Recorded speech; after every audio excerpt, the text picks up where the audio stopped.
Okay.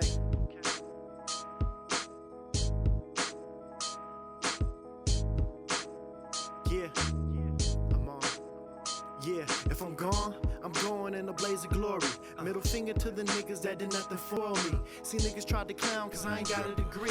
Told them walk amongst the Alright, yo, this your boy Tay from the Bay. It's your boy, the real Tay. You know what I'm saying? We out here with another episode of Power, Powder, and Dollars. This is episode 4. You know what I'm saying? So we on the road. Appreciate all the new subscribers, all the new followers, and all the feedback we've been getting. It's greatly appreciated. But we need more. So share, tell your friends, subscribe. You know what I mean? Let's push this shit, you know what I mean, so we can get everything going, you feel me? So today is Saturday. And a lot has already gone on, you know what I'm saying? A whole lot. You know, a lot of entanglements. You know what I mean? we gonna get back to that a little bit later. Right. But first and foremost, I think we kind of just wanted to start off with some of the situations we've been seeing online in regards to people's interactions, man, out here in public during these COVID times. You know what I'm saying? As you guys might have heard, our mayor, Keisha Lance Bottoms, has put us back into phase 1. Illegally, that is, but, you know, I mean, technically it's really just a suggestion, but I think everybody should take heed and follow that suggestion for the most part. But we're having some discrepancies here in regards to, you know, interaction with us and police officers in some of these establishments, wearing our masks and whatnot. Being arrogant.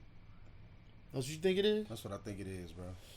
I think that these places are putting in precautions to protect their business and the people that patronize their business, and we coming in bucking.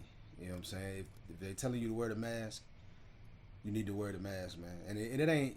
And I get that we want to come in and pretend like we don't have to wear the mask if we don't want to, and truthfully, you don't. But you also don't have to patronize that business. Once you put that energy out there, they gonna follow whatever steps they supposed to follow to get your ass out of that business. Right. I mean, most definitely. I mean, because legally, for whatever reason, you know, these businesses have a right to decline your business. So you can say it's not a federal law or something like that for people to have to wear masks. Right. But they can say we don't want you in our establishment for literally almost anything that they, you know, that they want to do that for.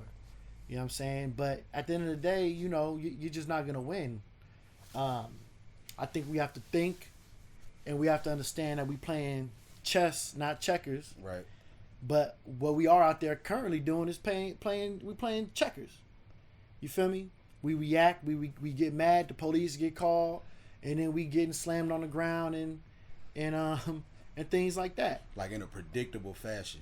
Like, you know the steps. Right. You know if you go out here and you buck, somebody's gonna call the police and something's gonna happen.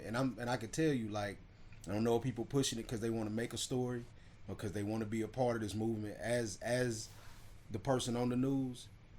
But your ass gonna get on the news, and you know what I'm saying? That outcome ain't gonna be great for you because you not legally within your right to do whatever it is you think that you're doing. Right. I mean, at a certain point in time, you know, I think, like I said, we have to think and we have to realize that there's not really much different ways that the situation is going to go down at that point in time. Right. You feel me? You either going to go to jail, you either going to go to the hospital, or you're going to go to the morgue.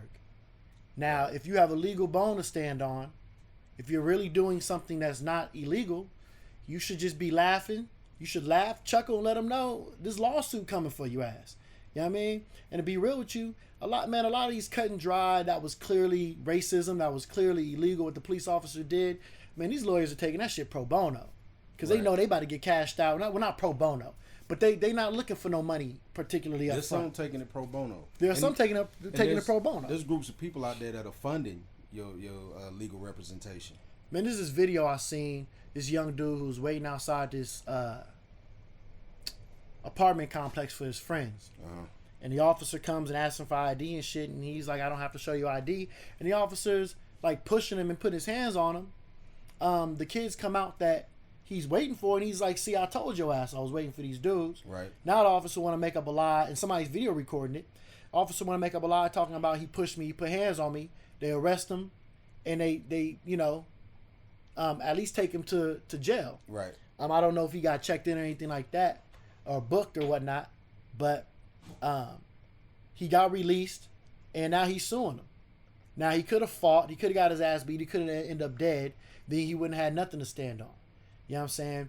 We got to start thinking about this shit as moves ahead of the game. Right. You know, if you're being pulled over, regardless if you agree with it or not, you fighting that officer right now is only going to get 80 other officers over there with guns. Right. So unless your intention is to be going out in a blaze of glory and gunfire at that point in time, I'd hold back and endure 24 hours in jail, bail out for 10%, and make $500,000 with my fucking lawsuit. Right. So we just got to play smart, man.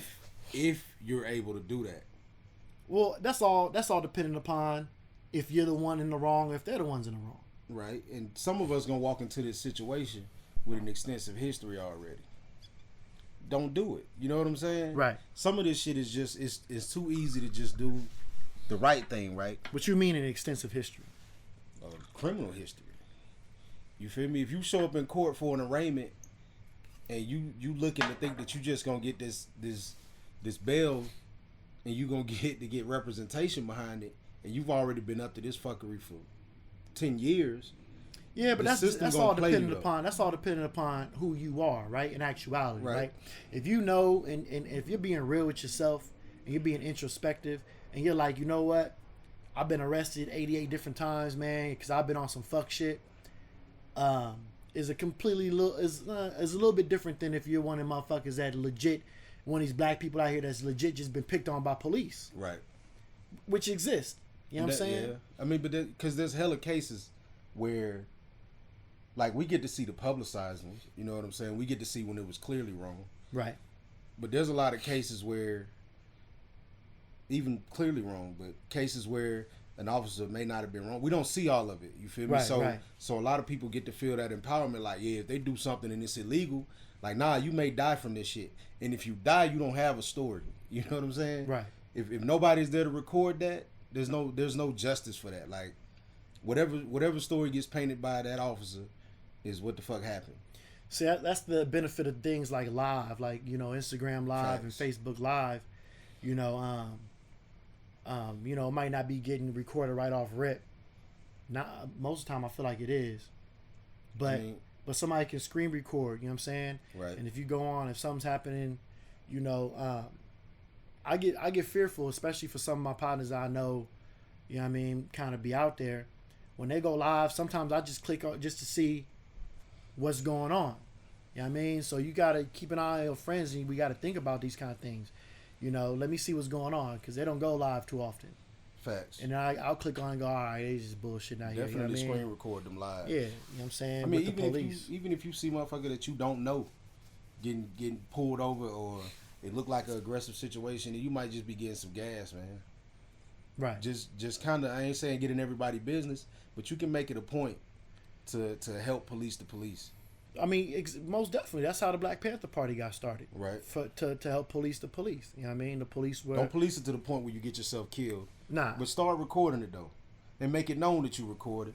That'll stop some of this shit. Because some of it, people do, and it's the same with anything, though, bro. You're going to do a little bit more when you know the risk of you getting caught or actually being held accountable for what you're doing that's wrong is not there. Let them know you recorded. Unless your old boy that choked out George Floyd. I don't know what the fuck that nigga was. All them cameras on. I don't know what he thought was happening. That's some shit that he did before. You know what I'm saying? And the motherfucker just didn't die. Probably, right? Because that couldn't have been his first time. Bro didn't have enough concern about whether or not the threat was really real. Like, you've done this before. You know what I'm saying? Right. But there's tons of videos out there like that, man. And the thing is, man, a lot of these situations are preventable, bro.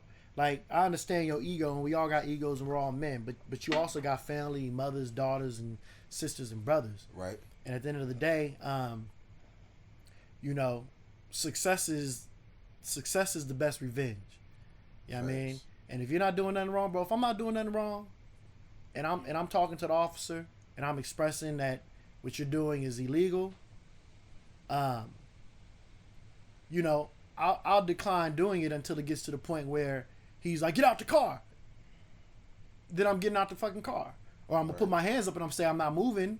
You can arrest me, but I'm not about to just hop up out this car. You know what I'm saying? But I'm gonna comply for the most part. I'm not gonna resist arrest. You're gonna put me back there and I'm gonna be like ching ching. In my head I'm like, I'm about to sue these motherfuckers. Right. At least give yourself an opportunity to have a fucking story though, man. Don't get knocked off. Right. Playing with this, because you don't even know. And some of it, bruh, I know that these officers look back and they like, man, that was a mistake. Should have never did it. Blah blah blah, whatever. But at the point where you the victim of that mistake, like that's it. You know what I'm saying? That's your story. Right.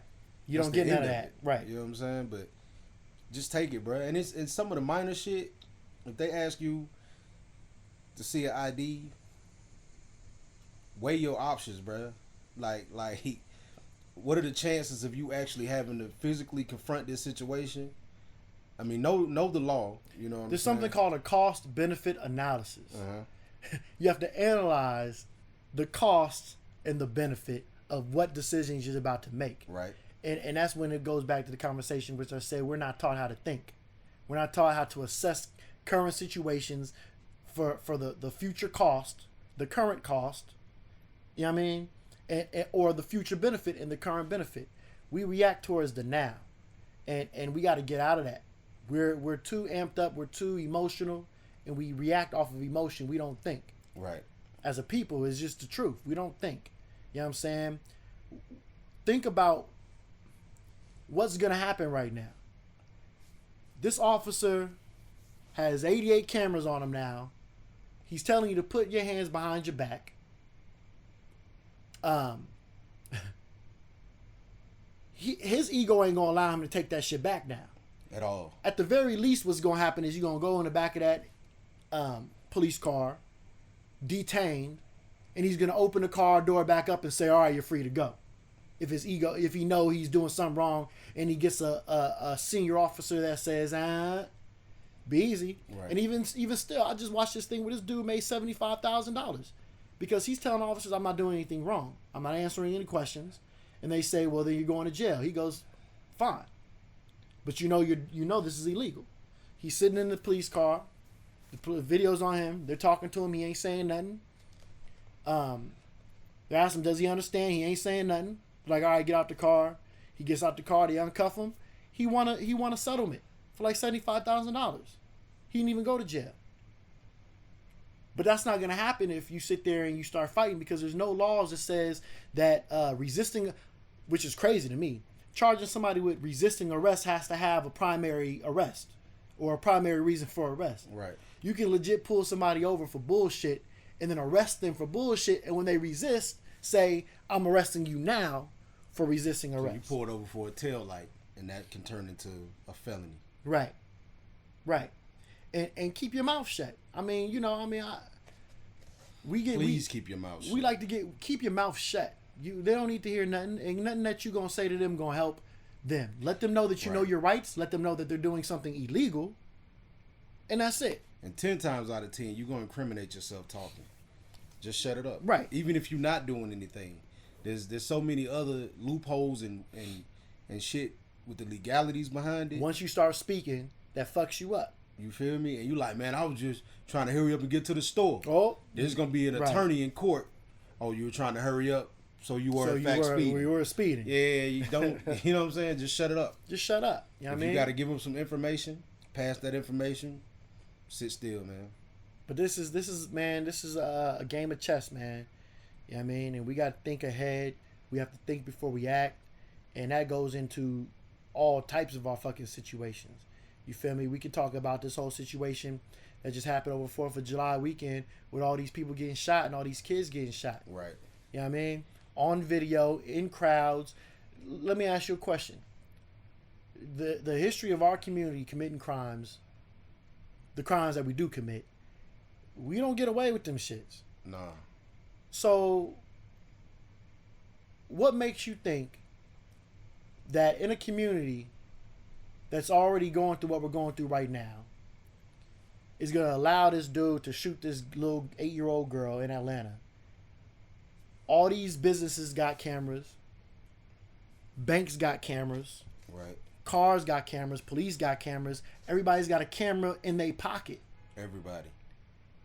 And you think you're going to get away with shooting this little girl and for what? For what? From my understanding, somebody hit his car doing donuts. That's insurance. Your insurance company will pay for that. You reacting because your ego hurt. Oh, that was the joint on Edgewood. Yeah. Yeah, I think that was the same thing, right? Nah. There was a different little, shooting? Yeah, the little girl was on University.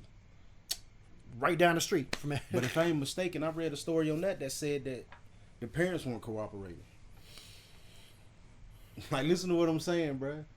My 8-year-old gets shot, but there's no G code. I mean, nah, bro. Okay, if my 8-year-old gets shot, I'm gonna assess and deal with what I need to deal with. Also, I'm gonna find that nigga, bro. Yeah, I'm finding that nigga. But I'm still not gonna not cooperate.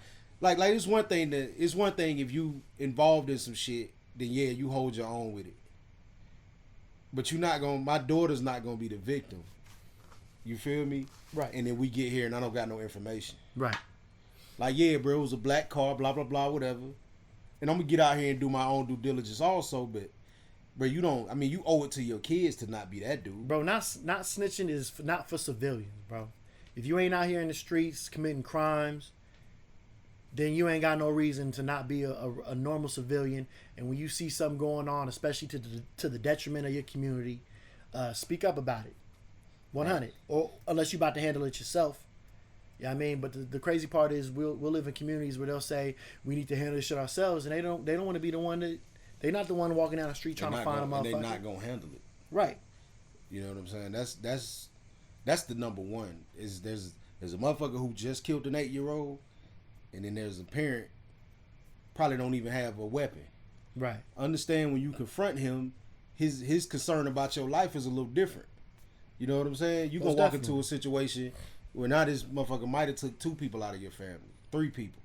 You just gotta be mindful, man, cause we gotta think and we gotta assess, and we need to use cost benefit analysis of what we're doing, and we need to think objectively.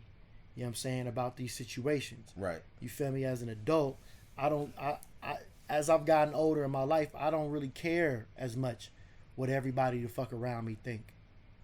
I don't. I'm gonna do what I'm gonna do, cause I'm a grown ass man. You know what I'm saying?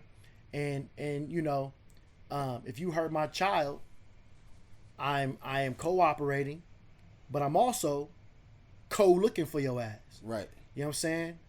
I had a conversation, you know, with my dad the other day, just about the KKK. It was rumors that the KKK was about to be out here again fucking with niggas. And the crazy part is, around July 4th, there was a post that came out in which this guy said that he got chased through the woods all night, and they were setting off fireworks while some other white supremacists was chasing him through the woods, hiding the gunshots behind the fireworks. Right. And so we're not dealing with idiots. We're not dealing with idiots. As little as you might think about, you know, our racial counterparts, they're not as dumb. The ones that are leading the pack in this shit are not fucking idiots, right? They've gotten where they've gotten societally due to some ingenuity. All right? And years of doing it. Years of being a snake. You know what I'm saying? We might be grinding motherfuckers, but we don't have hundreds of years of history of being snakes. Nah. Just naturally being snaky, sneaky motherfuckers. We could have, but we a peaceful people. We spent the top 80%, 90% of it trying to fucking get equal.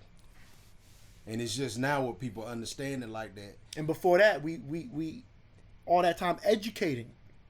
Right. Educating them, as a matter of fact, going to Europe, spreading science, knowledge, mathematics, giving them string instruments, giving them underground plumbing, hospitals, crime rates went down. Like this is our contribution to white society. How to bathe, nigga. You know what I mean? But now motherfuckers is ready for revenge. And revenge is one of them things, bro. You know, like, you got a culture who's done this. They've done it everywhere they went. You feel me? Right. Every continent they touch, bro, this has happened. There's been this same raping, pillaging of culture and people. So you're not gonna in 5 years be able to attack that shit. That's a machine. Not at all. Right. But we got to get with the plan though. It's got to be a plan in place. It's got to be a plan in place. Cause we jumping out right now just wanting to be mad. That shit ain't enough. How many times you see a nigga get amped up? Man, I'm gonna kill him and run up. Like, bro, you not clear. You're not coherent. Right. You're not understanding what's going on around you. You about to get hit in the face. And that's what's happening. We jump out here with this anger, get hit in the face, i.e. the protest. So now everybody got to reset and try to figure shit out. But you got a new set of motherfuckers with criminal records again. Now you back under control of what the fuck they able to control you with. Right. It's the money. It's your background. They can control how you can get funding for your home, bro. Like, you can't get jobs for certain shit. You know what I'm saying?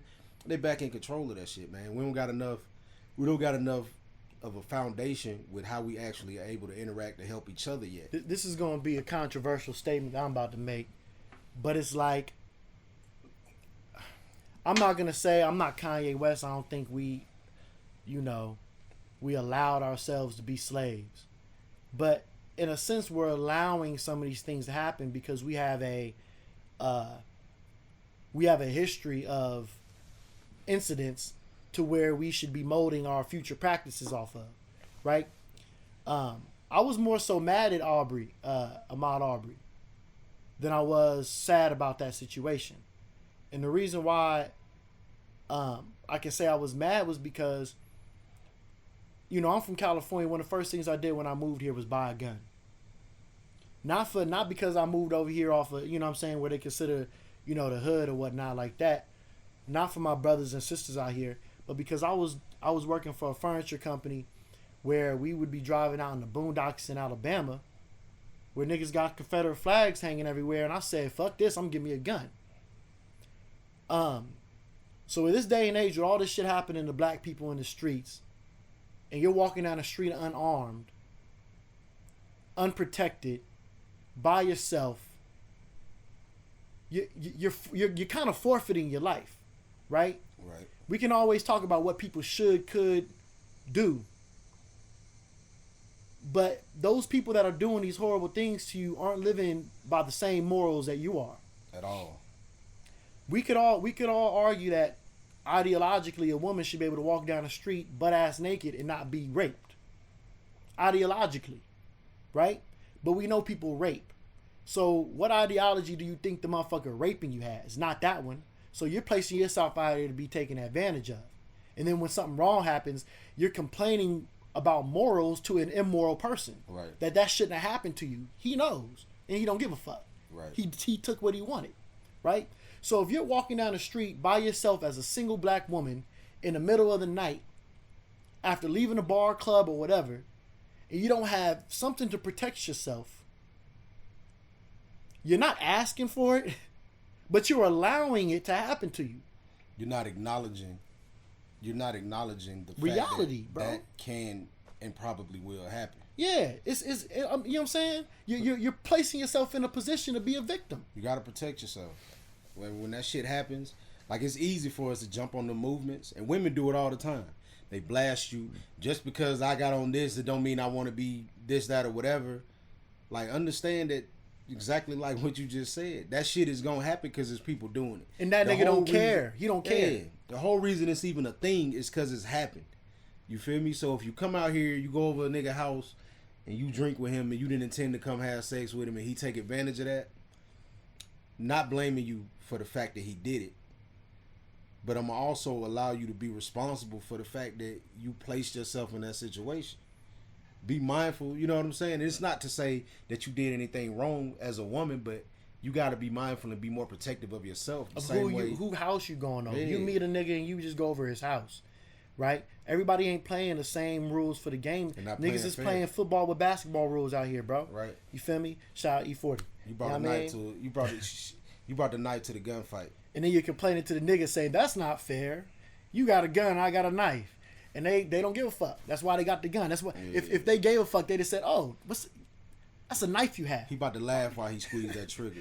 Hold up, let me go get my knife. I'm gonna put my gun down. That ain't how this shit work at all. So you're fighting. I think I said this in one of our last podcasts, but I said Stokely Carmichael said one thing, and he said that Martin Luther King, one of the main things that he got wrong was that he thought that allowing himself to be seen beaten and persecuted by these white folks was going to enrage the morals of these white folks to change. But one thing that he had wrong was you can't fight morally to immoral people. That's not verbatim what he said, but pretty much what he said, right? And it's the truth. You're fighting. It's a losing battle. You know what I mean? It's like niggas know.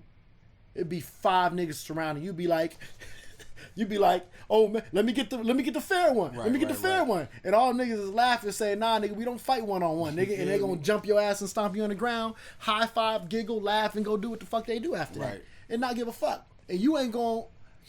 You getting up crying about that isn't gonna even a playing field. Right. Oh, y'all niggas jump. Your ass still beat. They ass still not. You know what I mean? At the end of the day, you are where you are. So you can't expect everybody to be playing the same game. At all. You know what I mean? Stokely Carmichael also said, if a white man wants to lynch me, that's his problem. If I allow him to, that's my problem. Right. So you definitely got to think for yourself. And I said all that to get back around on my conversation with my dad about these KKK members. And I told him, I'm always strapped up. And he's like, well, you know, and I'm like, well, listen, if I'm walking down the street and I see anybody that look like they about to try to do me bodily harm, a fucking truck full of white boys, hey, boy, you know what I'm saying? I'm letting off. I'll deal with that charge. I'm going to deal with that charge before I deal with getting lynched in a tree. Right. You know what I'm saying? And that's crazy. It's crazy that he even got to come to that, though. But that's where we at right now. You know what I'm saying? Right. But on the flip side of that, just know that it came to that already, though. So it ain't no We've been here. We've been here. You know what I mean? We've been here. So this shit ain't brand new. You know what I mean? So, you know, that's why all the marching and shit to me is kind of bullshit because we've already marched. We can say the marches in the 60s are valid till now. That was our marching. Now it's time to do something different. You know what I mean? It's time to affect these motherfuckers economically. Man, that marching didn't change shit. It didn't change shit. That marching just just made the other side step back and reassess the situation and present another way to fucking do the same thing they've been doing. Bro. The only way you're gonna get these people to do anything different is to fuck up their pockets. Yep. That's the only thing they understand. There's literally nothing that white America or that black America has gotten in this country through. That wasn't financial. That wasn't you ain't got to financial. list the other side of it. That just wasn't fine. Did you participate in Blackout? Did I participate in Blackout? I didn't participate. I did. I participated in Blackout because one, that's financial. I mean, I think I don't think not shopping at all is a thing. I think, you know, shopping black, we shop black. But we got to start because everybody that we think we shopping black with is not for that movement. Some of these, if you shopping black, it's time to start doing some checks on this shit, man. Because if you're shopping black and they're shopping white, you're not shopping black. You know what I'm saying? True. And a lot of us are, and I've been seeing this. I want to address it. I've been seeing people have a problem with the prices on, you know, the products that we selling and making ourselves. You know, bitching about a $30 t-shirt. You know what I'm saying? Right. But I think that the understanding has to come that if somebody is privately funding their shit and getting their own business off the ground, you got to sit back and relax, bro, because they're not able to outsource and get the shit the same way that a Walmart can. So don't expect to get a $6 t-shirt from a person making them in their house. We got to build it to that. You know what I'm saying? Right. And they just need to be mindful too about how they getting it and putting it out there, but they shouldn't have to explain all this to you, man. Like, y'all know how this shit work. But that's a good segue, you know what I'm saying, into our black business promo of the day. Today we're promoting a company called Shia Custom Tees. That's SHIAC CUSTOMTEES.com. Shia Custom Tees. And pretty much, you know, you can get all your custom t-shirts and everything done, screen printing and whatnot for different events, family reunions, etc. If you got a business you're trying to promote or a logo, right. You know, go visit her website, go check her out. You know what I mean? Young black woman trying to do her thing. You can visit her on Instagram at Shia C Custom Tees, or like I said, her website ShiaCCustomTees.com. So go check it out. Copy. All right. Next topic. What we got? Entanglement, bro. Entanglement. We have to talk entanglement, man. Sneaky ass Jada. Sneaky ass. I ain't gonna put it all on Jada. Manipulative ass Jada, bro. I'm still trying to wrap my head around not outwardly calling August Alsina a bitch. Nah, he a bitch. But it's how I actually feel about it, man. But the thing with Jada that bothers me is because I'm a Will Smith fan, right? Right. And it ain't all necessarily like I've become a Will Smith fan more recently because I watched. Let me tell you what I watched bruh do. First of all, bruh got in this shit with Jada, and I'm pretty sure that's who pitched this whole live free and enjoy energies and fuck off shit. Cause Will Smith ain't, you know what I'm saying? He don't carry that energy. No. Jada carries that energy. I had to watch him deal with his son. I don't know, bro. I mean, if you look back in the history, different world to Fresh Prince of Bel-Air, I mean, you know, he always been on that not cussing in his raps and being family friendly kind of situation. He's always been that dude. Jada Pinkett, not so much. She been naked, getting fucked in movies. That's what I'm saying. Jada carries that free energy that would explain that open relationship, fuck off and do shit type stuff. I get what you're saying. Bruh had to deal with this shit, right? Bruh had to deal with her bringing this Tupac shit up. This bitch had her daughter writing a letter to Tupac. That's slap in the face shit, right? They daughter. Understood. They daughter right Their daughter. You feel me? Bruh had to deal with his son calling another nigga, you know what I'm saying, his dad, and this whole bullshit he had with Tyler, the Creator. The Pac shit really was enough, bruh. But he's been dealing with a lot of shit. I don't know, but I don't know if he's been dealing with it or if he's a advocate of it, man. I don't think he's an advocate because I hear him support, but I feel like it's the same way D Wade's supporting his son. I don't know. You're responsible as a parent to not put down because you live in a public life. I think Will Smith has more of a backbone, bro. I do. I think Will Smith will laugh and tell you what the fuck he want to tell you.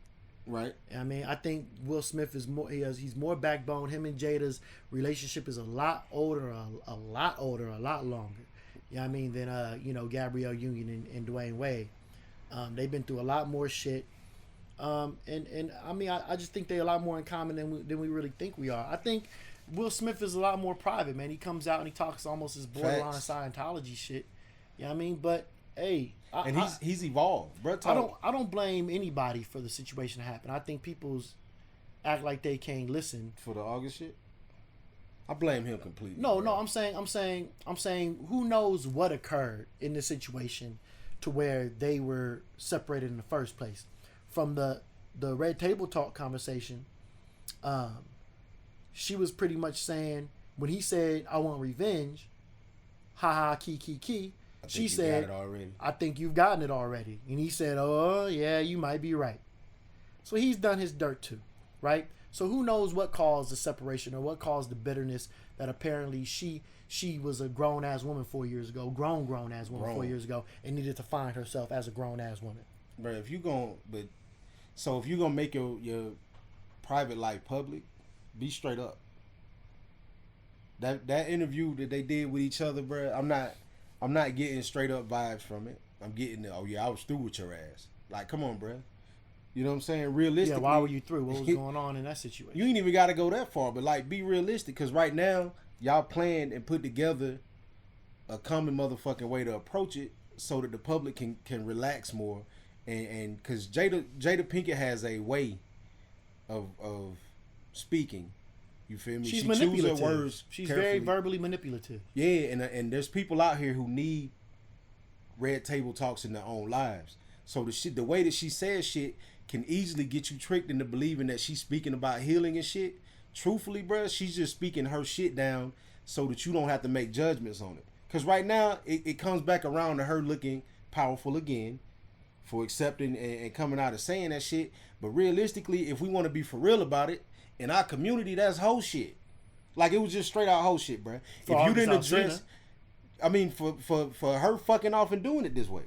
Like, vet your I don't niggas, though. Vet your niggas and make sure that they able but you to can't deal with the situation and not press it like Everybody this. can say, sure, hell no, I wouldn't do that to you. You can trust them. But that doesn't mean they won't. It's him. I ain't right? seen none of Will bitches do it. Who knows what the fuck Will doing? I mean, Will already got the revenge, so it's there. true. So, but True. these bitches they not on the internet doing this, dog. Yeah, you right about that. But what you say about Margot, whatever the fuck that The bitch- Margot Robbie joint, Margot Robbie? the Harley Quinn chick. Yeah. Yeah, I mean, shit. At least if that actually happened, I don't know nothing about that. But at least she was quiet about the situation. I don't know. I do think August Alsina got some feminine ways about him, bro. That was a feminine ass move, my nigga. Yeah. I mean, And even his response to Keke Palmer. You know what I mean? You know, so if we're talking about black empowerment and Black Lives Matter, that means all the way. You know what I mean? Every situation in which I can embarrass somebody, right. I don't have to utilize. And you know, when you said it, I looked at it. Right. Oh, the video of that? Or I looked at the interaction. Yeah. But what she said wasn't even an attack to It wasn't even an attack. She dead ass said, "Nah, we never dated." We never dated. And And bruh, but in that pain, he displaced that Jada shit on her. Yeah, but that's that feminine shit. That's that emotional shit we talking about. You know what I mean? And the truth is, let's be 100% honest, man. Niggas out here be talking about how emotional females is. Niggas be emotional too. They just utilize a whole different set of emotions. You know what I mean? We're more in touch with anger and than like sadness. Anger and practicality. Cause it gotta make sense or we ain't involved the same way.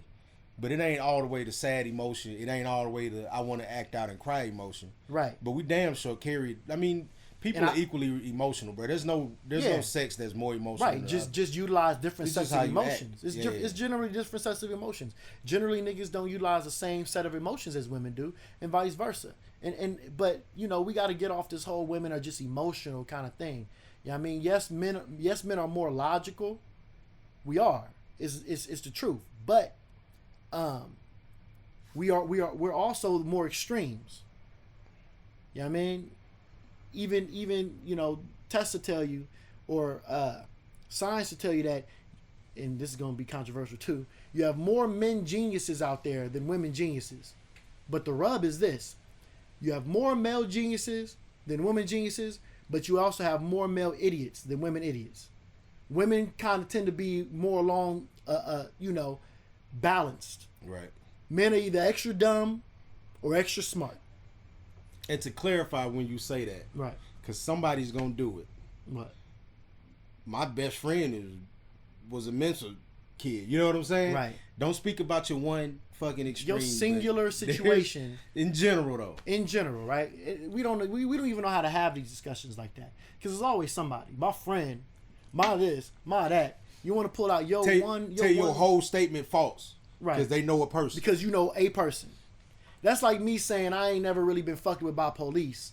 So that means that all these stories that all these other black people in this country are telling don't exist because I've never been fucked. This motherfucker want to drive down the street. You hear that shit? Anyway, just know it's real right now. But you know what I'm saying? Because of my interaction. You can't. That's not how data works, right? Everything's a general. When we're talking about, especially when we're talking about groups of people, everything's a general. You know you might know this one white dude who might just be riding for niggas harder than niggas, but the majority ain't. Right. So he gonna have to take his seat, and he might get caught up with the rest of them motherfuckers. To be honest with you, right? It's just life. We speak in generality. Facts. So don't discount a motherfucker whole story because of him. Right. But you know, I mean, I think we have a situation in that situation where if we're to be men, and if Jada's statement was accurate in regards to you've already gotten your revenge, right? How I can understand being upset because it's become public. Apparently, whatever Will was doing didn't embarrass her publicly. Right. This is embarrassing him publicly. These memes are ferocious, bruh. Yeah, Like, these but memes it's are on popping her. right now. But like It's she definitely didn't, she on didn't her. responsibly protect him. But it's on August Alsina too. Definitely on him. But there is a double standard there. You know what I mean? Because she's the older woman that potentially we see. I mean, come on, August Alsina isn't. He doesn't cross me to be the most intelligent motherfucker in the world. He's not a dude. I'm gonna give you the intelligent shit. You He's saw not a dude. You saw his hat thing he had on. Bro, I'm not. I've never fucked with bro. He had Yeah, that like he's one always clip been- where he cussed it like Roxy or some shit on. That nigga always 106, been bro. questionable That's to it. me. Nigga always been questionable to me. You know what I mean? Publicly cussing out women is just feminine to me. Publicly feeling like you gotta trash women, that's just feminine to me. It's almost as if you're in competition with a woman. And I've never been in competition with a woman in my life. R&B niggas are in competition with women, bro. A lot of them is feminine. The entire culture, minus the alternate side of this shit. Right. But this whole sexually driven, sexually charged, let me Gyrate figure out a way to, on this shit, on dancing TV. on chairs and shit. Like, bro, y'all niggas been, I ain't gonna say gay, but y'all niggas been on the other side for a minute. Remember that shit? Remember that whole shit years ago when Spectacular did that whole thing and niggas was like, bruh, you took it too far. This nigga was webcammed up in his jaws and everything like that. People posted all over the place, and then that nigga disappeared for a long ass time. It was after Pretty Ricky, but that shit was Still real disappeared, extra nigga. questionable. Well, he disappeared and went and started doing tech. He's doing real good in tech right now, from my understanding. But prior to that, man, you know what I mean, these niggas take that pretty boy shit. But a lot of y'all females like gay niggas. Just to be honest with you, y'all don't even know them niggas gay. But which isn't a problem if you gay, but it's definitely a problem with what you trying to do because that nigga gay. They not rocking with you. But it was real feminine what he did, man. But at the same time, you knew who you was dealing with. If you talking about this nigga was sick, this nigga had all these issues. That nigga he was unstable, and he's clearly still unstable. Have we verified that? What? This sickness. He was saying that he was addicted to drugs and he was on these pills and blah blah blah. Come on, bro. You know what I mean? Out He was here saying every that day shit. with this. But like, how sick are you that like a top couple brings you into that fucking situation? Well, you saw the interview he had in which he said that shit. That nigga's been going through shit. That nigga been gone. That nigga was dealing with his own sickness. Brother died, sister died. Like all these things been going on with this nigga since he came out. You know what I mean? Understood. So you know he has issues, and So you knew sick, he was or dealing you with just dealing with depression. Like they're not the same, bro. Because when you True. say sick, that's what I be talking about when you gotta watch Well, I'm how you using present information. I mean, and this is on her and how she presented it. Like when you present sickness to somebody, that shit needs to be a verified sickness. Like don't just say that shit because you're talking about somebody's going through a downtime in their life. That's not a sickness. You feel me? That's a phase. You move through that shit and you have to adapt. Yeah, and but deal with once you start doing things that hurt you, you know what I mean? But you it depreciate. becomes a sickness. You depreciate people who are actually sick. Like she's got, and this is not to. Like, I get what you're saying. You know what I'm saying? But she's got to choose her words because her platform is huge right now. Yeah, tons of people deal with normal people's shit and just don't know how to handle normal people's shit. And then they want to call call it sickness. something else. And there's people out here who really had that problem. So when you talk to them about their problem, it looks like what the fuck we just dealt with over here. Like, all right, motherfucker, you just depressed. We just talked about this shit with bruh. You know what I'm saying? Right. You gotta be mindful of that shit, man, because you don't. That's unfair to categorize that shit into something that actually has a. Like, there's people out here medicated for this shit. True. I mean, well, he had some pills he was medicated for, apparently, and the nigga started. Or was he just self-medicated? ODing on him, and I can see that nigga's persona, bro. That nigga got some issues, and like I said, his interaction, that whole thing with Kiki Palmer was weird. Him even flexing and fronting Jada out like that was weird. Yeah. You know what I mean? What was the purpose? What did you expect to gain from that situation? Did you think that now suddenly after 20-something years she was about to dip on Will Smith when she left Tupac for Will Smith? And Will Smith like understood. He understood. You know what I'm saying? He understood. He said he hated Tupac. He said he knew that was something he could never. And when he died, she tried to get the nigga to meet up and shit like that. They did meet up. He said he met him once, and it was like, but she pressed for that shit. Yeah. Yeah, she just. But Jada, man, listen, Jada been filed for a minute. Listen, Jada is to this day iconic, bro. She's iconic, man. She a little bit too skinny for me now. But old school Jada, bro. Psh, Crazy shit is that bitch like getting bad as she get older. Like minus that her body mother. shit, her mom cold, bro. Man. But Good like genes, her, good genes, bro. You see where they be like throwing her and Erykah Badu out there like, yo, these two pussies run everything. No. I don't know. Listen, there has to be something going on with Erykah Badu. I've just never been there about Erykah Badu. I have. To be honest with you, I've never had a thing for Erykah Badu. I've had a thing for Jada Pinkett. I've just never had a thing for Erykah Badu. If you're an adult male over the age of 25 and you never had that thing for Jada, you need to go check yourself. But I just never had that thing for Erykah Badu, man. She's always been weird to me. She thick than a motherfucker. When she did that fucking video where she was walking down, where was she? Taking her clothes off. And yeah, shit. man. Yeah, You know what I mean? cold. And then they had that one video that came out where she was trying to pretend it was her, but it was her sister who looked dead on her. And then that, I mean, I don't know. But anyway, yeah. But I think Jada does need to do a better job because what she's doing is allowing like women out here who are in standard relationships to believe they can pull some of this shit and they think communication is the key, and it's not because everybody don't communicate. Sometimes you get hit. Women think sometimes there's other consequences. Women think a lot of weird shit right now, man, and I don't know where it's coming from. You know what I mean? We got these versus things going on right now. Right? And it's amazing me because I was watching these verses from Babyface and Teddy Riley. Then you had The Dream and T-Pain. Nah, what's the dude name? Who T-Pain? Ludacris? That wasn't Ludacris. Ludacris was with Nelly. Yeah, it was Nelly and Ludacris. It was The Dream and T-Pain? Nah, it was The Dream and Sean Garrett. Sean Garrett. I'm not really too big on like some of this newer music that came out, but the crazy thing is this shit ain't newer, right? But these are Sean Garrett ain't no new. Bro, Sean Garrett, bro. This nigga's a monster when it comes to the music he's written. Yeah. He's not new at all. Man, listen. The Dream and Sean Garrett have written every female anthem that you can name in our generation. Facts. Beyonce tracks, Destiny's Child tracks, Rihanna tracks, Pussycat Doll tracks. But like Neo too. Neo was one of them Neo motherfuckers too. who did hella they But these are none of these are women. You're listening to this, right? None of these are women. Right. Your favorite. Listen, black women, y'all favorite anthem ain't written by a black woman.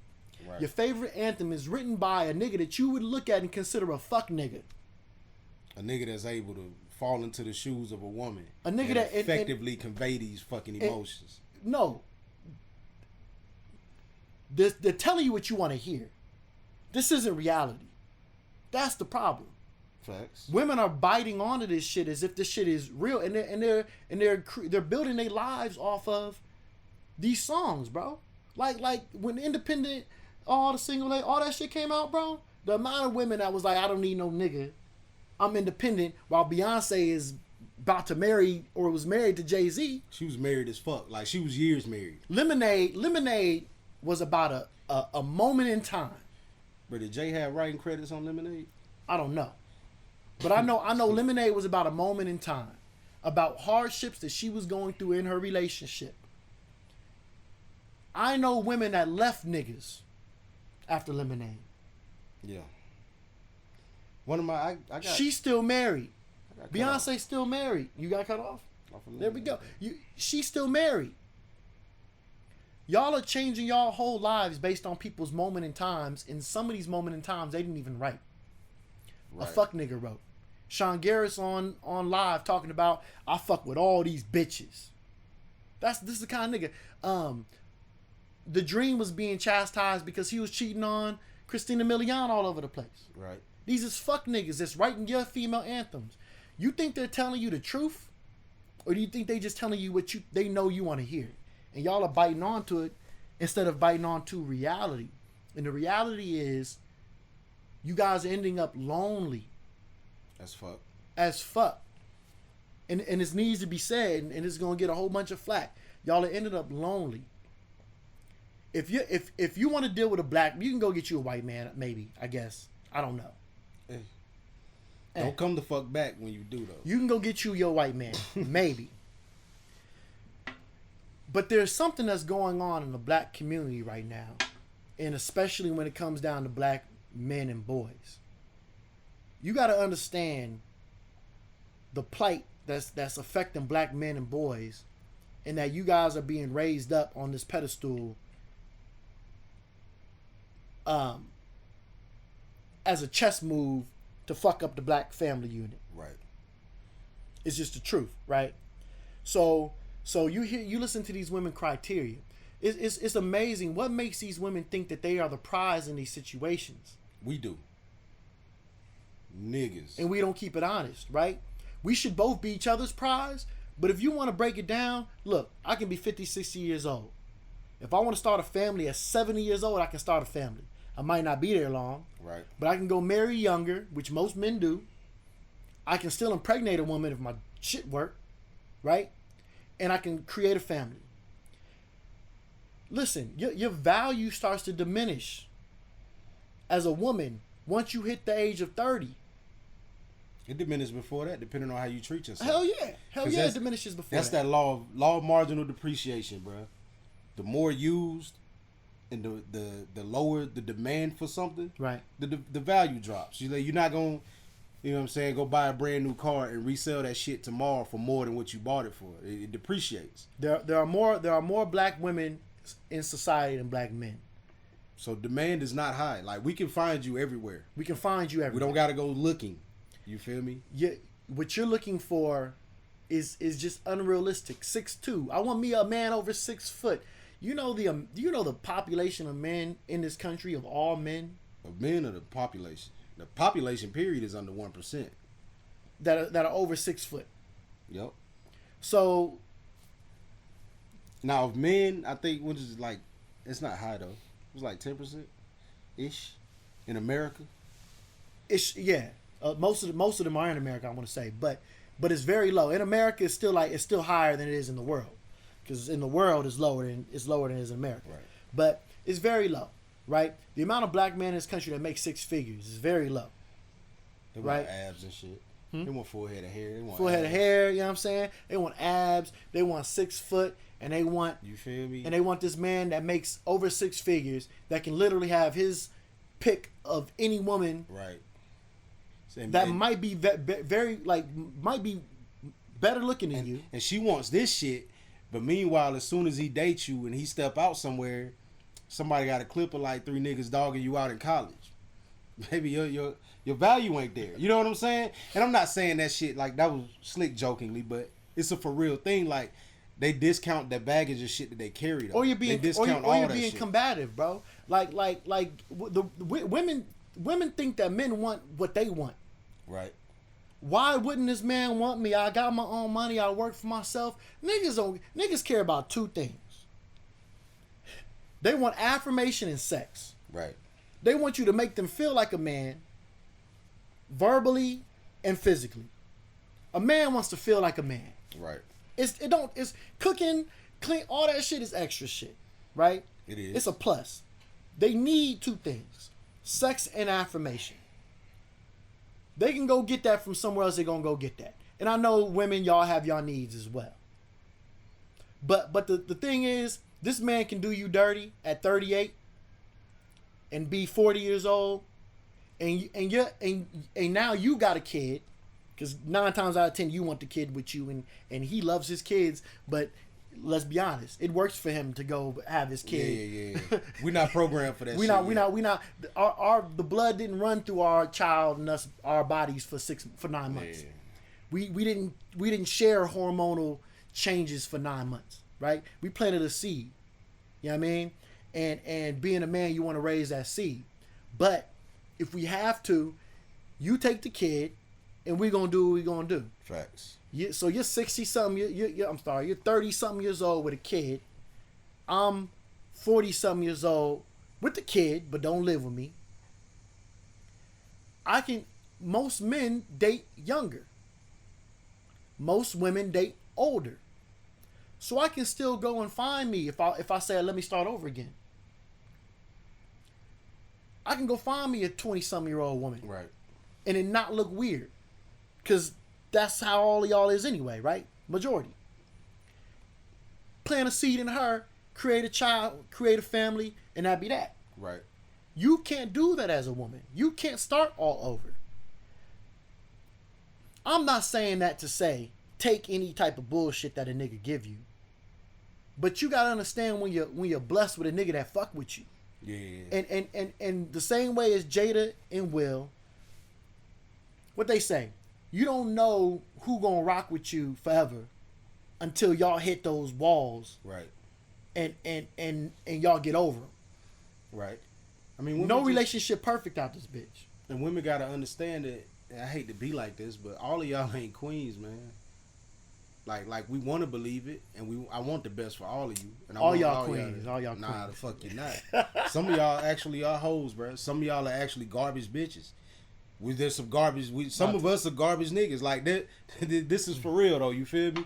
And it's easy to start speaking positively and start sharing posts and shit and pretending like we all jumping on the same accord. But some of us are not changing the way that we operate. You know what I'm saying? Behind what we saying. You feel me? Like, it's easy to jump out there and be like, yo, I want to know that, you know, black men, I love y'all and I want to see y'all succeed. But whole time you go home and mistreat a nigga because he ain't where you want him to be. You feel me? Like you mad at this nigga and you ready to leave because he on the way to his peak. You feel me? Like, y'all want the nigga at his peak. And granted, we do it also. Like, but niggas we fall more in love with the person than we do the idea, bro. Because niggas is more suited to take care of your shit. And we understand, right? Like, that's why we have all the jokes that we have. Oh, she on her period. Right. Oh, happy wife, happy life. You know, it's cheaper to keep her. Right. Like, we have all these sayings, which are somewhat in jest, but they have real... They're kind of, all right, honey. Honeydews. I got my honeydews. Right. Women don't have these sayings. No. And especially black women. We don't have these sayings. And I understand black women. Listen, I understand it's not easy. I understand it's hard out here. I understand there's tons of fuck niggas out here. It ain't even that hard, bro, honestly. It is hard. It is hard for black women out here. Nah. It's hard because even if they deal with a nigga that's about his business, like a Philando Castile, we're being affected by police. Now, he's dead and she's raising a daughter on her own. There's tons of situations in which she can be doing everything that she's supposed to do. And the way society is built fixes it so that her man isn't there anymore. So my bad. I took hard from her approach to the situation, not the outside what you mean? Force affecting it. From what you was talking about. Yeah, I'm talking about it can be hard in general, right? Right. Black men are not home. They're not. For multiple different reasons. Some are the niggas that you choose to fuck with. That's a big one. That's a big one though, right? Y'all want, man, I'm watching this video, man, where all these chicks are talking about, they said, would you rather be with a doctor that's making six figures, $600,000 a year, or a drug dealer that's making $6 million? And all these women are saying, oh, give me the drug dealer, give me the drug dealer. That's y'all. If I had to pick between two women in those same capacities, I'd probably take the drug dealer too. But I mean, then you gotta. That speaks to where I'm at in my life, though. So commitment has not shown itself to be equal, right? Right. Well, in which way? What do you mean? With interactions with our relationships with women, like from both sides approaching it, you never know where the fuck they coming from with it. You don't know how broken somebody is until you trying to get to that step that they just came out of. Right. You feel me? Because a lot of women can date effectively, and they can date multiple people effectively, and they won't get to the point where they won't get to why they're single until you trying to get to that point again. So at the point where you get into like, all right, serious relationship, and they start to get back to what actually got them here, that's when you start to experience it. So you never know what you approaching with that shit. But I probably take that drug deal, and that's a business situation because we gonna put some of that money up. So when you do get jammed up or knocked off, I'm gonna take my little bit of money that I got sitting up, and I'm gonna just go back to the fucking doctor. Right. I mean, I think that's how a lot of women are operating because but a lot of those women are operating like they men. But once you throw pussy and dick into that equation, and that nigga start fucking you, it's more you are more inclined to get attached than that nigga is. Yeah. That nigga's attached to that pussy. And you can't be a man. A woman can never, like, you can try to act like a man shit. Yeah. But there's you're not dominant enough. You feel me? Like, you have to be the submissive one to allow this nigga to enter your body. You're not able to switch that. You know what I'm saying? Right. So at whatever rate, however, even if you go out and say, they doing hey, some nigga, weird shit in Atlanta. I don't know what they doing. What you mean? Yeah, I mean, you say you're not able to switch that. Yeah, facts. Yeah, but Next week, but next week that shit will get hit. But yeah.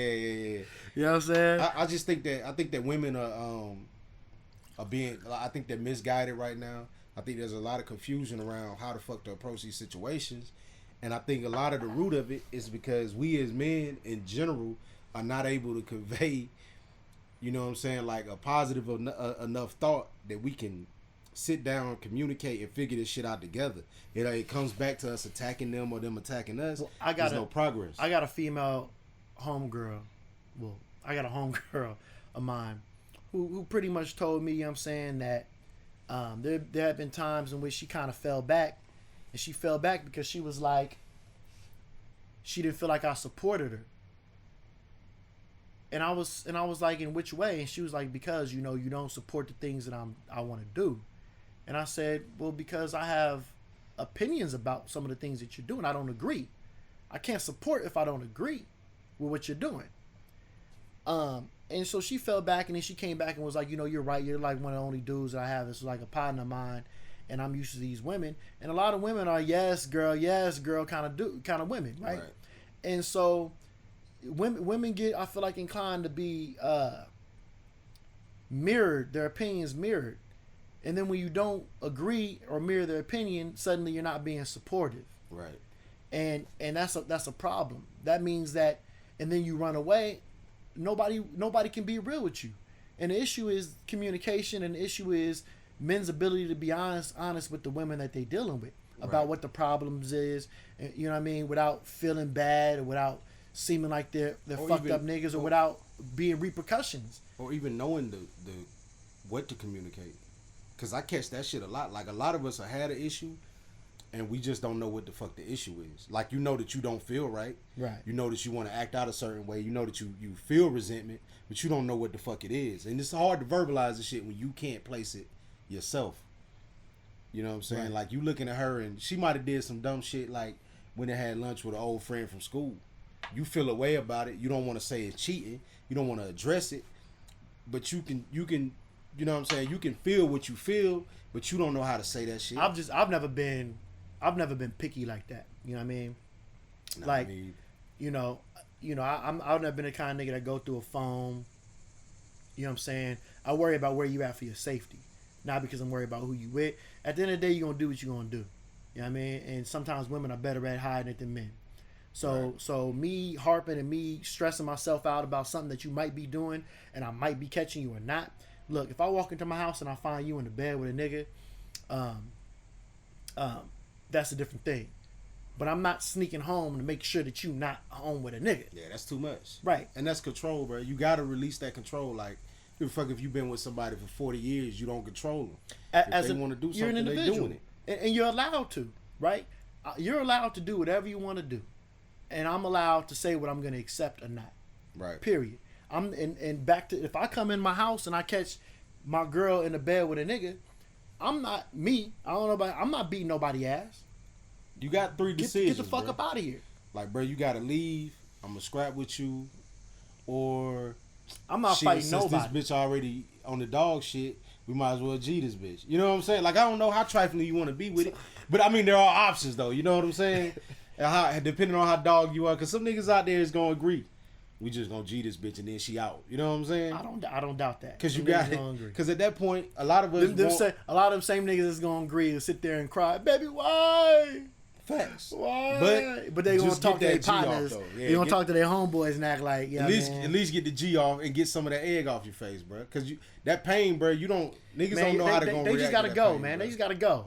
This is crazy. Wow. Hit him with that. Wow. Right. This how you do. This how you do. And then y'all gotta go because you're a grown woman and you're allowed to do whatever the fuck you want to do, and then I'm allowed to see whatever you decide to do and accept it or not. Right. And then move on.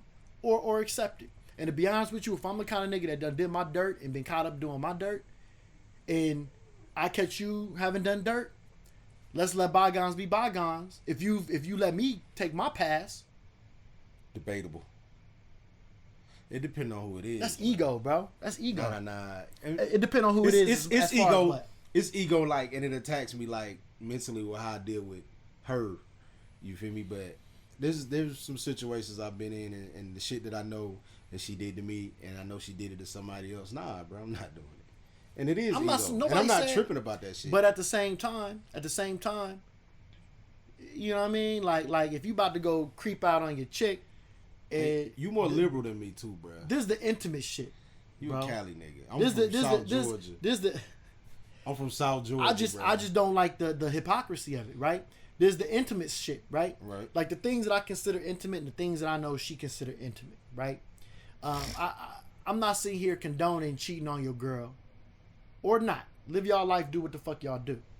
But what I'm saying is that keep the intimate shit in pocket. Now, your girl might think that the sex is intimate.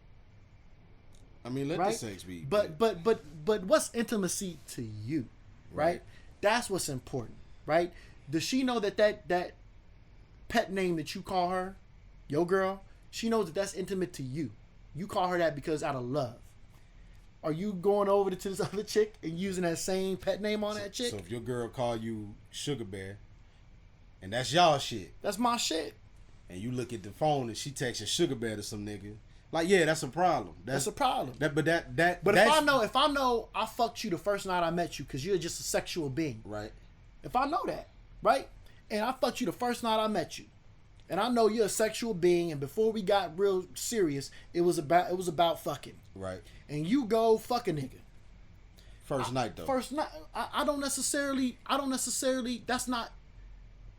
That was just sex, potentially. Right. That was just sex. But it depends on how she communicated. Like come back with an understanding that I still have a right to be upset if you did. Yeah. But I can choose at that end. Like I shouted, but I know who the fuck you are. Right. You feel me? And there's women out there, like I've dealt with women who don't value sex. You feel me? And to them, it's the same as how we do it. You know what I'm saying? Women and men cheat different. But niggas is different, bro. Ain't no normal chick out here with a normal life. Ain't got no daddy issues. Ain't been raped and all this other weird, crazy shit. Just be out here fucking niggas. But like everything you just said is literally 90% of them, though. That's what I'm saying. So it's only 10% that won't have that issue. You feel me? But the rest of them have something, and they're able to displace it. I don't know about that. Now, whether they do or not, but I mean, I can go fuck a chick right now. You know, throw my little condom on, fuck her in the back of the car, walk off, never get the name, never understand who that is. But we've all dealt with women that we know that it took like some effort for us to fall into this situation. So you know, if she did it, she knows this nigga. Like when women cheat, bro, they dead ass. If we get mad enough to say fuck this, I'm out, they're in a relationship with the nigga they cheated on us with because they built a relationship with this nigga. Like they didn't meet this nigga and just let him fuck for real. That's not how most of them operate. She knows this nigga. Like she probably already ready to tell that nigga I love you. Cause he done been chasing her for a fucking year. A minute, right? At the job and shit. They was BFFs and shit. But when you find out your nigga like fucked off on a bitch, nigga, we don't know nothing about her. Really, you don't even know if she dating somebody. This is some shit that happened at the bar. But men, check this out. All this to say, man. Keep it real. Be happy, nigga. Nah, go ahead. Keep it real with your ladies. Ladies, keep it real with your men.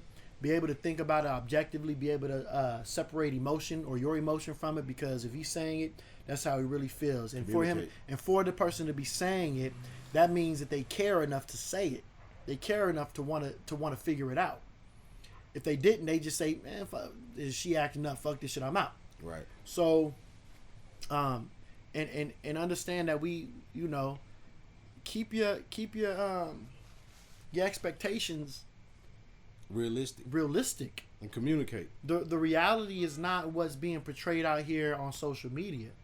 You know what I mean? Your average nigga ain't 6 foot tall. Just because you live somewhere where maybe 6 foot tall people congregate, nigga, doesn't mean throughout this country your average nigga 6 foot. You from a tall family. Your average nigga makes $40,000 a year. That's it. That's your average dude's income. And that dude that's making $600,000 a year, understand that he's gonna have his own set of problems. Ain't nobody perfect out here. Who have his own expectations. His own expectations. He fucking with a bitch that probably make at least 2. She ain't gotta make shit, and he don't care because he making every dollar he can do to do what he got to do. All he get, but if she's he gonna fuck the one don't- that don't make shit. he don't care about what that. The chick one in make, that bro. house, bro. The one that he really got in that house. She don't is work. Probably she solid, probably bro. don't work though. She don't work. She probably She don't work. And that's dude Culturally, ego. there are That's dude some ego because a lot of these niggas wanna, they wanna be able to spoil the girl and not have them work. Man, if I made $20 million a It's year, hot to the bitch. This my wife gonna 58 have shots. to figure out how the fuck she can make at least $5 million a year, bro. Doing I'm something, right? I'm gonna push everything I can into her to get her to that spot. Right. But I'm not gonna just you're not gonna just not do shit. That's not where we at. Y'all fought for these rights, you gonna get them motherfuckers over here, bro. You're not like that's the thing though, bro, right? If you fought for these rights, you're not finna come over here and not Hey, do but a is fucking your thing. girl fighting for these rights? Plus, I already got all my kids, so it's just gonna be me and her. If she ain't fighting, you know what I'm saying? This nigga over here. Nah, All right, so you got something else to say about it? About that, nah, we good. All right, so the second part, third part, I don't know what the fuck part we on. We kind of went in. You know what I'm saying? We have our musical guest, or not even guest. What the fuck? Our music of the fucking week, right? Yeah. This is a song by an Oakland, California native. You feel me? Her name is Brittany Tanner. The song is called Affection. You know what I'm saying? And so we're gonna play this track now for you guys.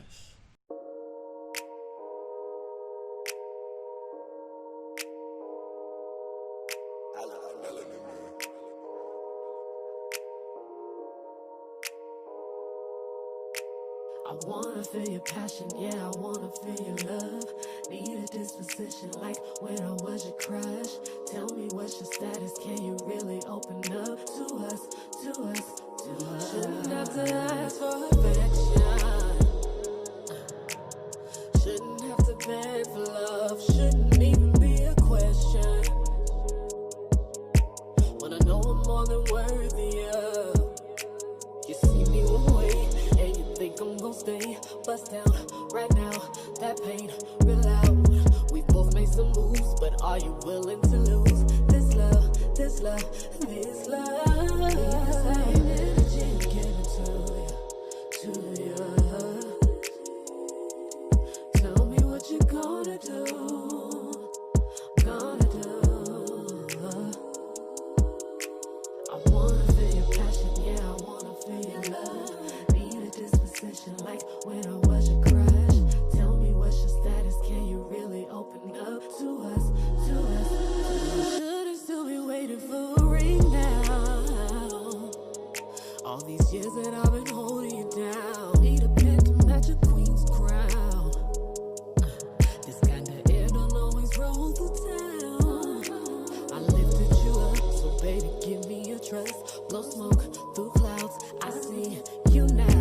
I've given enough time for you to stand up. But this love, this love, this love, need the same energy to you.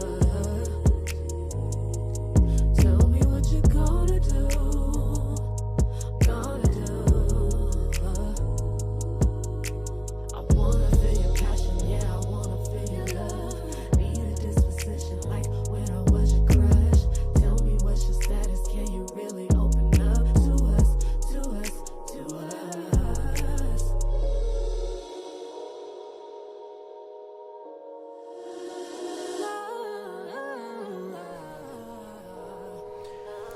All right. That was Brittany Tanner, Affection. Smooth track. You know what I'm saying? Man. Smooth track. That shit got some slap to it, man. That beat go hard. You feel me? You can go listen to her music on Spotify, iTunes, Google Music. You know what I mean? Pretty much anywhere, that they got music at. You know what I'm saying? They got music at. Right. And you can visit her on Facebook at Brittany C. Tanner. That's BritTanny C. Tanner TANNER. Or you can follow her on Instagram at BritCTan BritCTANN. That's on Instagram. Go check her music out, man. She's real dope. Support. All right. You spelled that shit out like you was on the telephone giving your information. I did, didn't I? You know what I'm saying? I just want everybody to get the, they be like, how do you, Brit, 1 T? Sound like a nigga that's good at giving your information up to 12, but I ain't. Nigga like. That's where we at. Yeah, I'm saying. That's where we at. I don't know, bro. Nah, but all right. So, to finish off this conversation about expectations and whatnot. We talked about if you're looking to have a cohesive black family, there's some trials and tribulations in which we're dealing with as a people, and then which in any relationship you're gonna have to deal with. Period. Right. You know what I mean? Divorce rate is skyrocketed regardless of race and ethnic background. So these rich white folks, man, they having problems in their relationships as well. Right. You know what I'm saying? And so I want to talk about interracial dating, man. Ooh. I am not an advocate for interracial dating, to be honest with you. I'm not against it, but I'm not out here like, find love. Just find love wherever it might be. First of all, don't nobody fall in love. You position yourself to be in specific places in which you're going to meet a specific type of person. You saw them. You decide to come up to them. You decide to indulge in conversation. You decide to get that number. Then later on, a few days later, you say, you know what? I'm going to give this motherfucker a call. You decide to call them. You set up a place where you're going to meet and date. It was already set up mentally. Mentally, you were already open to having a relationship with this Caucasian individual. So the excuse of it just happened, that's bullshit. You open that shit up to happen. I think anybody can fall in love with any race of individual if you open yourself up and you allow it to happen. And that's why you distance yourself. I've never been the type of dude to deal with white women in general. So you protect yourself from by not even approaching it. Not even being around them. The same thing with being friends with white people, man. I have a few white dudes that I associate with. You know what I mean? I don't know if I'd call them friends, but I came into this not knowing. Would you not call them friends because of how you view the situation, or is do you think they would call you friend though? They might call me friend, but see, I grew up. Genuinely a friend. I don't know. I don't know how genuine white people's friendship is. I grew up in East Oakland, California. You feel me? In a time in which Oakland had the highest murder rate in California at the very least. Right. You know what I'm saying? And where I would be at, you feel me? There was times in which some of the same people a block away, you feel me? I'm from 73rd, but I used to go kick it down there off of 79th. You know what I'm saying? You got Richie and you got 80th. People from the 80s and the people from the 70s would kick it over there on Richie. Kind of like middle ground. And y'all laugh, chuckle, key, drink the same bottle, hit the same blunt. But y'all was always this far from some problems popping off. Right. So I was just the type of nigga that was raised to where I could dap you up today, and if my nigga, my partner, you feel me, got a problem with you, we got a problem with you. Right. It's not personal. It's just business. So that's how I run it with some of these white folks. I understand where we are. I understand how we are in this country. If tomorrow the purge bell was to go off, you know what I'm saying? Hey man, I fuck with you. I'm gonna give you a head start. You know what I'm saying? I'm gonna give you a head start because I'll fuck with you. But listen, get up out this bitch. But I thought we were. Damn. Get up out this bitch, bro. It's just how it is. You know what I'm saying? And because the thing is, man, I was already indoctrinated into this Black Power movement as a young person, being from Oakland, California. You know what I'm saying? I've already been firm in my stances, and everybody that know me. You know what I mean? And so, I can understand even going through academy and being around certain people and blah, blah, blah. I can see how you can get caught up. Not being indoctrinated. I can see it's easy, so I understand it. I understand when you go out and you go meet a white friend or whatever. Growing up in regular society, you meet your white friend and then now it's like, well, not all white people are this way, and not all of everybody is this way, and blah blah blah blah blah. I understand that.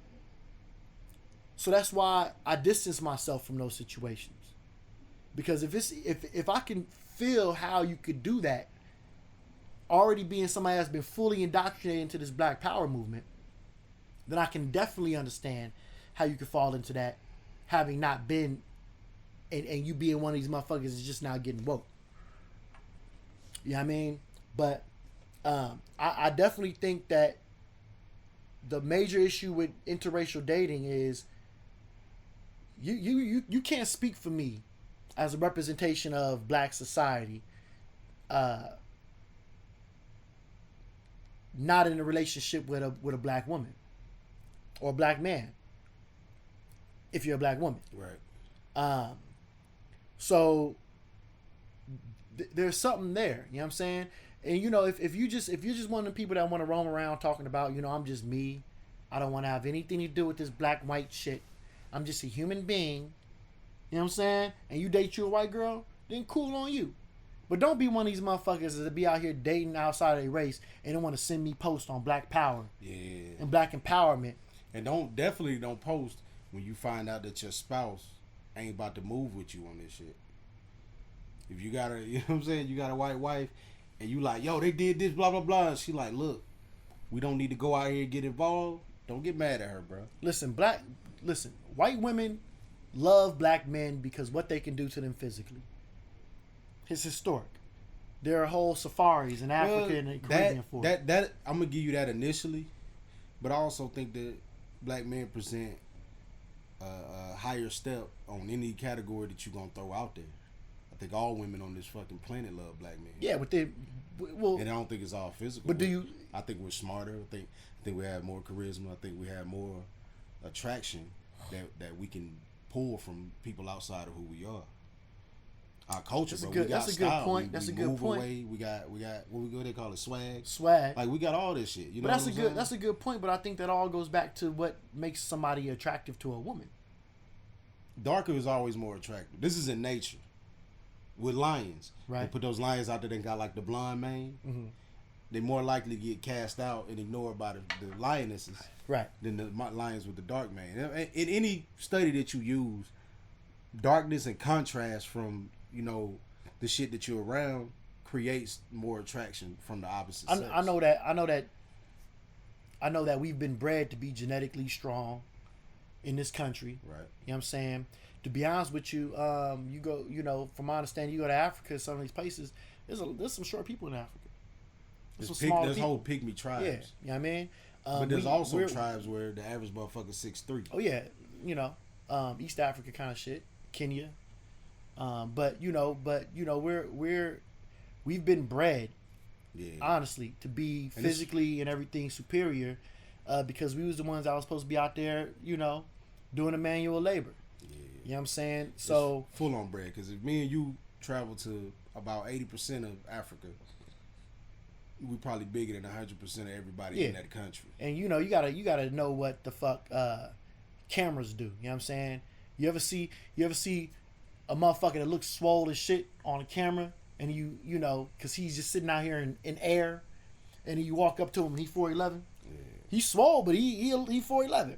You know what I mean? My legs still bigger than his arm. Low point up at you, right? Right. Yeah. You know what I'm saying? So, we 6'2". You know what I'm saying? Just put that out there. Who chooses, baby?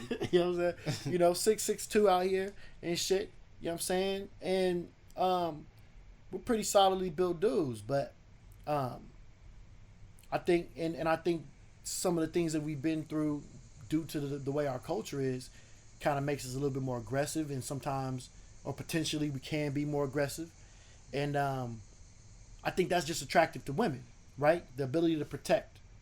Women love fighters, bro.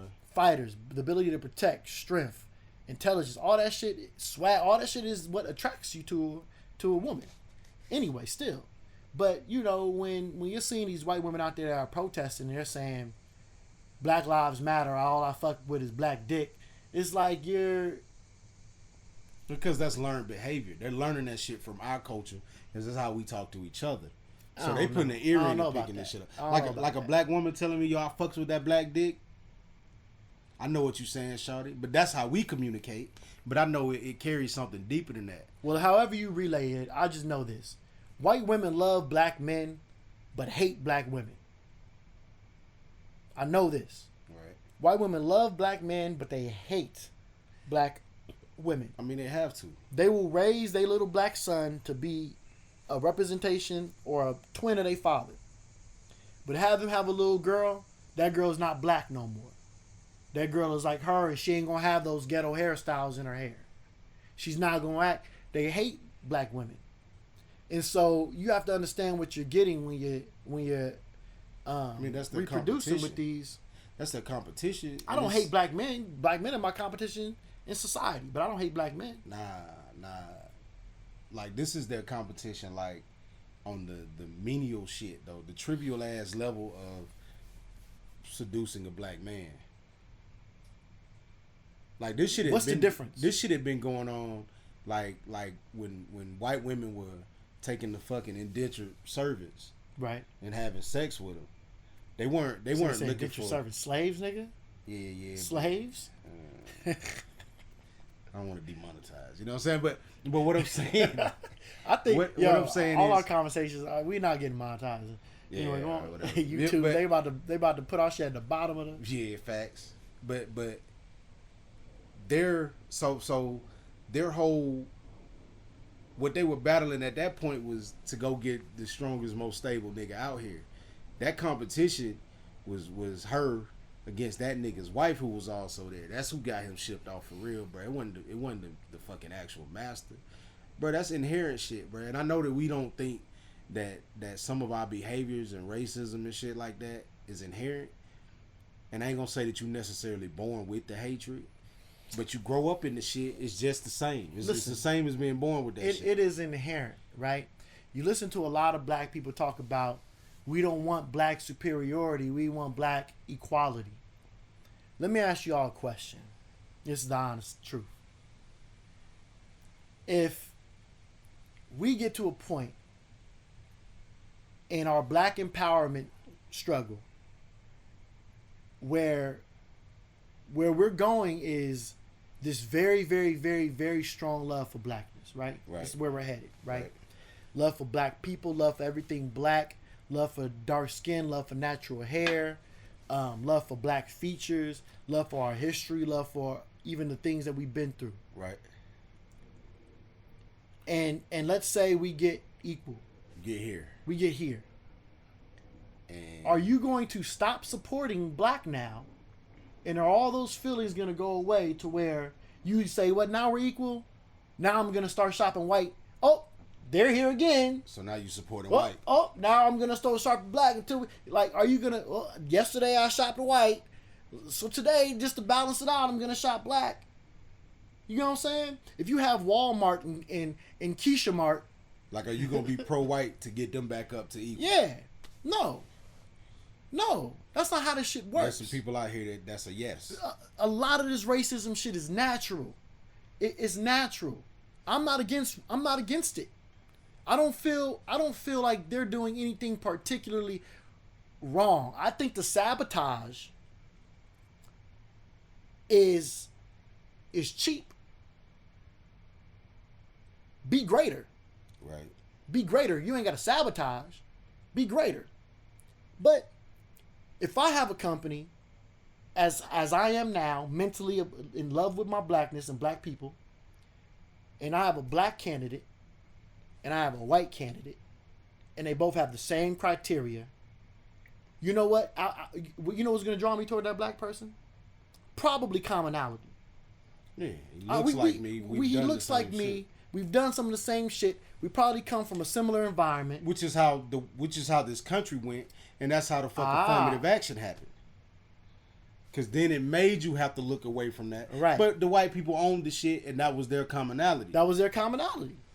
So they hired who looked like them, who they felt like they had more in common with.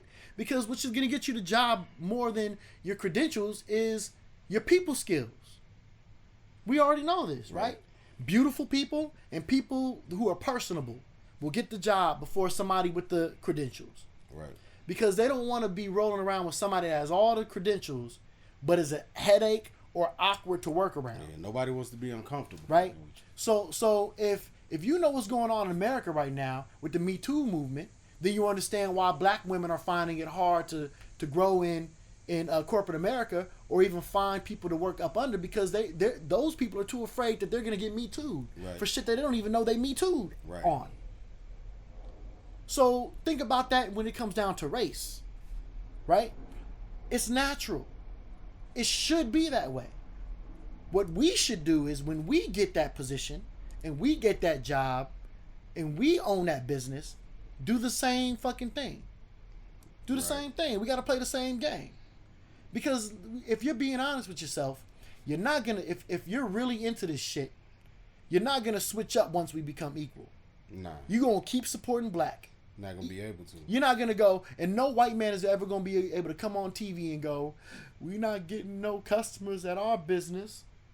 That's not going to say, you know what, now I'm going to change the situation to allow white people to get back where they were before. What you're saying is you got to become that immoral that you spoke about earlier. You have to. When they present that problem to you, you got to not give a fuck about it. You have to not give a fuck about that shit. You can't. When I see a homeless white man, I see a homeless black person, I never give money to homeless white people.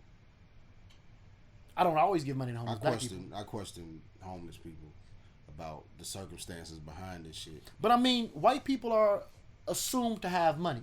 Yeah. Black people have to, rock chains and shit. Like, you had to squander a lot of shit. Bro, for you to be the same age and to be in the same position as that white man, you had to, as that black man, you have to have squandered a lot of shit. Like, bro might have never gained shit, but you had to lose shit. So when people say black power isn't, what do they say? Black power isn't, not white hate, but what do they say? Black power isn't against white. It kinda is, because for you in this country to succeed, somebody's gonna have to fail. For you to win, somebody loses. If we competing, and we are. I be wanting black people to just ignore all this shit, bro. Like, get yourself away from even thinking that you gotta exist amongst anybody else and just do your own shit together. Well, you ain't gotta knowingly compete to be. I mean the competition is gonna happen, but I don't want, because that competition breeds a whole nother type of aggression, and a lot of people don't think clearly with what they're doing when that starts happening. Run your race. Yeah. And when you win, you win. Don't look around. Don't look back. Don't do none of that shit. Run your race. Head down and go.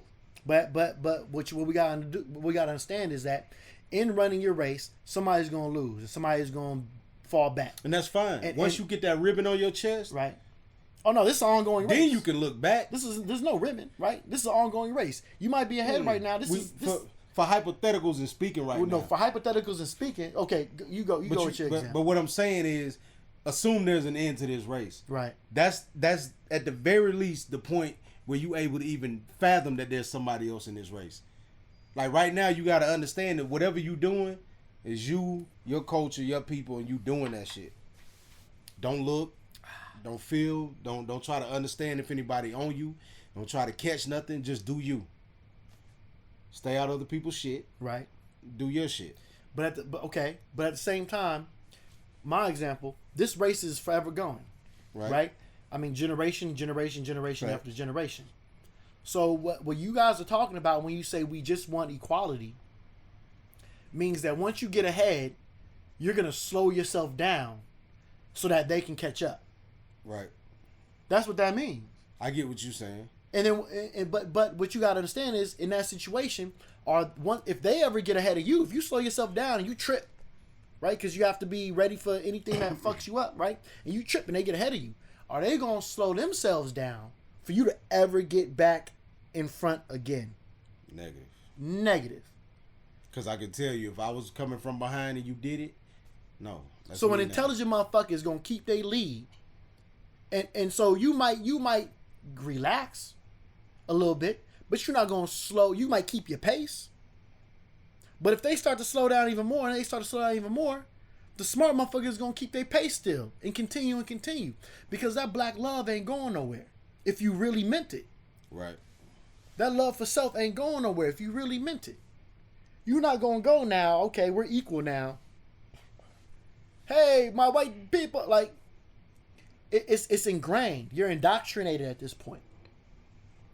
You don't get like me. You ain't even gonna look at white women the same. You know what I'm saying? And so we have to be realistic about these things, man. You know what I'm saying? Our success means somebody else's failure. It just does. Period. If you're in competition, if I have a grocery store and I want business, that means I'm taking business from somebody else. Yeah, yep.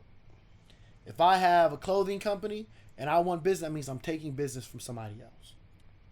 Period. And so if we want to succeed in this country, you have to understand you either all in or you all out. Man, just don't even make that shit your priority. You just do you. Like, you know what I'm saying?